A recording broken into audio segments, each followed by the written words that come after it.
A solo semanas de que la Superintendencia de Valores y Seguros aplicara una multa de 164 millones de dólares a los involucrados en el caso Cascadas, ese mismo organismo rechazó ahora los recursos de reposición que presentaron 7 de los acusados. Con esto, el regulador decidió mantener las sanciones económicas a las personas naturales y a la corredora Larraín Vial. Queremos ahondar en este tema, para eso conversamos en Mañana en Directo con el diputado de la Democracia Cristiana y presidente de la Comisión Investigadora del Conflicto entre Accionistas de la empresa Soquimich, Fuad Chahín. ¿Qué tal, diputado? ¿Cómo le va? Buenos días. Muy buenos días, diputado. Buenos días, Sebastián. Diputado, antes de comenzar y abordar este tema que nos convoca, nos gustaría preguntarle su mirada, su opinión respecto a lo que ha sucedido hoy día. Evidentemente este bombazo en el barrio Yungay cambia un poco el escenario y nos lleva a otro nivel en esta serie de atentados explosivos que hemos visto. Sí, yo creo que esto es absolutamente lamentable, algo que nos tiene absolutamente preocupados, pero no solo preocupados, sino que tiene al gobierno, al parlamento ocupados, porque aquí hay que reconocer la gravedad de los hechos que están ocurriendo. No hay que bajarle el perfil, hay que asumir que aquí tenemos una realidad compleja que hay que enfrentar, pero hay que asumirlo con eficacia, con decisión, pero también con prudencia y con sobriedad. Con los resultados de la investigación, ¿no es cierto?, donde hubo 3 detenidos respecto a los bombazos, tanto los dominicos como el subcentro de escuela militar, yo creo que el gobierno actuó en el tono. Es decir, aquí efectivamente se han detenido 3 sospechosos, hay que esperar qué es lo que ocurre con la justicia, hay que llegar a los medios de prueba, pero hay que seguir trabajando tanto en la investigación de otros hechos como, ¿no es cierto?, en dotar de mejores facultades y de mejor institucionalidad a la ANI, para que efectivamente pueda tener una inteligencia preventiva. El éxito de haber encontrado estos 3 sospechosos es otro tipo de investigación, investigación policial delictual, que tuvo un efecto rápido y que valoramos, ¿no es cierto?, el trabajo de las policías, del Ministerio Público, pero también hay que tener inteligencia de la ANI autónoma que permita efectivamente prevenir estos hechos, es decir, qué es lo que está ocurriendo en el contexto, ¿no es cierto?, para ver qué cosas pueden efectivamente desencadenar algún tipo de acciones de esta naturaleza. Y para eso hay que perfeccionar la ley de inteligencia, la institucionalidad de la ANI, y también perfeccionar la ley antiterrorista, que hoy día tiene problemas efectivamente de legitimidad, de estándar democrático, pero también tiene problemas gravísimos de eficacia. La ley de control de droga, la ley 20.000, hoy día tiene herramientas más eficaces para la persecución penal que la ley antiterrorista, y eso tenemos que modificarlo y tenemos que hacerlo con rapidez, pero también con serenidad. Es decir, tenemos que se venía estudiando modificación hace bastante tiempo de la ley antiterrorista. Entiendo que eso ya está bastante maduro, va a ingresar un proyecto en el mes de septiembre, lo vamos a analizar en el Parlamento.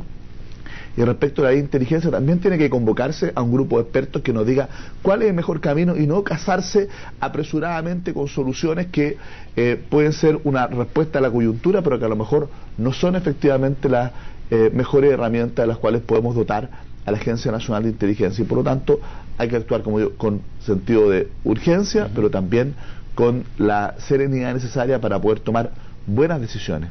Son las 7:40, diputado, y no hemos escuchado a nadie del gobierno hablar. No hemos escuchado ni a bueno, desde luego la presidenta viene llegando, pero al territorio nacional, la alcaldesa, el mismo secretario de Interior, el subsecretario Alewi, el subsecretario de Prevención del Delito, en fin, a mí se me ocurren varias autoridades que podrían haber hablado y que sin embargo no han hecho declaraciones. ¿Le llama la atención?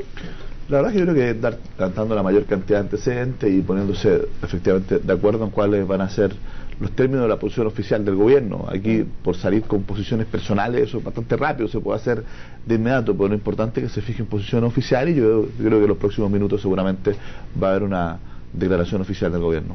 ¿Hablemos de Cascadas? Pasamos ahora a lo que nos convoca, diputado. Bueno, ayer ya se rechaza por parte de la SBS estos antecedentes. Avanza el proceso en el ámbito administrativo. ¿Hasta dónde va a llegar esta comisión también? ¿Tiene sentido continuar con todo este proceso cuando ya en el ámbito administrativo, como decíamos, hay más conclusiones? Por supuesto, nosotros no queremos interferir en las decisiones administrativas ni judiciales, no nos corresponde, no nos compete. No podemos, como comisión investigadora, sería realmente complejo que una investigación política que la que hace la Cámara de Diputados efectivamente pueda entorpecer tanto las investigaciones administrativas como judiciales. Siempre corren relativamente en paralelo, ¿no es cierto?, este tipo de investigaciones. Y nosotros tenemos 2 focos. Uno que a mi juicio es el principal, el más relevante. Es decir, bueno, ¿por qué si tenemos acá un órgano regulador, tenemos leyes especiales, etcétera, por qué esto ocurre, y no es la primera vez que ocurre, ¿no es cierto? Efectivamente el mercado de valores se ha prestado en los últimos años para que se generen un conjunto de situaciones de abuso, y por lo tanto a mí me parece que tenemos que poner un énfasis en mejorar la institucionalidad.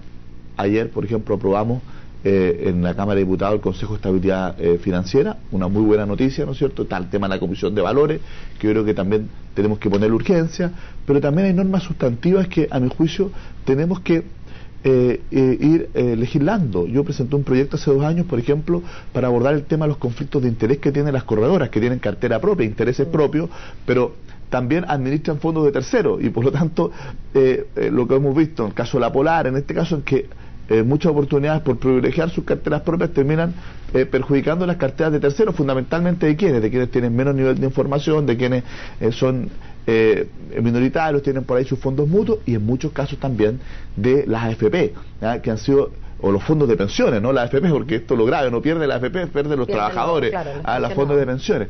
Y ahí tenemos que mejorar la institucionalidad, mejorar la legislación, generar verdaderas murallas chinas entre los intereses particulares, por ejemplo las corredoras, carteras propias y la administración de fondos de terceros. Diputado, cuando habla de mejorar la legislación, incluye el endurecimiento de penas, se lo vinculo con la discusión que se ha tenido en otro ámbito sobre cárcel para el lucro en los colegios. Ayer el diputado Cast decía, ¿qué sentido tiene mandar a alguien a la cárcel por ganarse 2 millones de pesos lucrando? Podrá estar muy mal, pero ¿qué sentido tiene llenar la cárcel de eso cuando vemos delitos de cuello y corbata por cantidades enormes y que sin embargo son delitos que no son... Como la colusión. Claro. No, naturalmente, yo creo que efectivamente nosotros tenemos que aumentar los delitos, tipificar por ejemplo el delito del fraude masivo, lo que ocurrió en la Polar, también el catálogo de sanciones, porque muchas veces las multas que se aplican son más bajas que el beneficio económico obtenido, y por lo tanto sale más barato pagar la multa, ¿no es cierto? Y no cumplir la ley. Estamos, por ejemplo, en otro proyecto que es de levantamiento secreto bancario, aumentando y el catálogo de penas. Estamos en comisión mixta, esto lo trazamos justamente en la Cámara de Diputados para que podamos incorporar en el catálogo de penas del delito de lavado de activos, de delitos bases de lavado de activos, los delitos tributarios. Hoy día, si uno obtiene dinero en virtud, digamos, de un delito tributario o bienes, ¿no es cierto?, y lava esos bienes, los blanquea de alguna manera, no es delito base para el lavado de activos, pero sí la piratería. Por ejemplo, si la venta, digamos, de libros y CD pirata, eso sí es delito base del lavado de activos y no los delitos tributarios. Cosas que parecen bastante absurdas, y yo creo que tenemos que ir mejorando nuestra legislación para que estos delitos económicos efectivamente tengan las sanciones apropiadas. Eso nos parece fundamental, pero también hay otro tema. Por ejemplo, tener un verdadero fideicomiso ciego. Uno de los temas que ha estado en discusión es que ¿qué tan ciego era el fideicomiso del presidente de la República? Que ya el superintendente Coloma reconoció que Sebastián Piñera tenía, efectivamente, a través de su sociedad de inversión, tenía inversiones en las cascadas. Entonces, la pregunta lógica es, bueno, ¿qué tan ciego era ese fideicomiso? Por eso es que es importante legislar definitivamente, no por la coyuntura que en algún momento se apuró porque Sebastián Piñera asumía la presidencia de la República, está el tema de la venta de Chilevisión, etcétera, sino que sino que hay que legislar de manera permanente. Por lo tanto, yo le he pedido con el diputado Matías Walker, el diputado Ricardo Rincón ayer a la ministra Rincón, pongamos la urgencia al fideicomiso ciego y legislemos ahora, para que el día de mañana no sea porque tal o cual persona va a asumir un cargo relevante, sino que porque tenemos que darnos un ordenamiento jurídico mucho más estricto que separe muy bien los intereses particulares del interés general. Diputado, ya que usted menciona a Fernando Coloma, en una entrevista hace un par de semanas, hace 2 fines de semana atrás, él mencionaba también que muchos de los argumentos que entregaba Julio Ponce Lerú se repetían en el discurso de algunos diputados, dando también un cariz o un vínculo político que es bien grave, me parece, ¿no? De cómo él veía cierta defensa que también se hacía del mundo político y en particular a miembros de la comisión de Julio Ponce Lerú. ¿Cómo recibe usted ese comentario? ¿Se siente aludido quizás por esa palabra? No, yo no me siento aludido en absoluto, muy por el contrario. ¿A quién apuntaban quizás? No sé, yo creo que tiene que aclararlo el superintendente Coloma, pero hay una cosa que yo no le puedo aceptar al superintendente Coloma, que él pretenda, ¿no es cierto?, que porque cumplimos el objeto de la comisión. ¿Cuál es el objeto de la comisión? Poder obtener recomendaciones para poder mejorar nuestra legislación y nuestra institucionalidad, como le decía, pero también si es que efectivamente se generaron conflictos de interés, hubo algún tipo de presión indebida, en este caso, por un lado y en otro.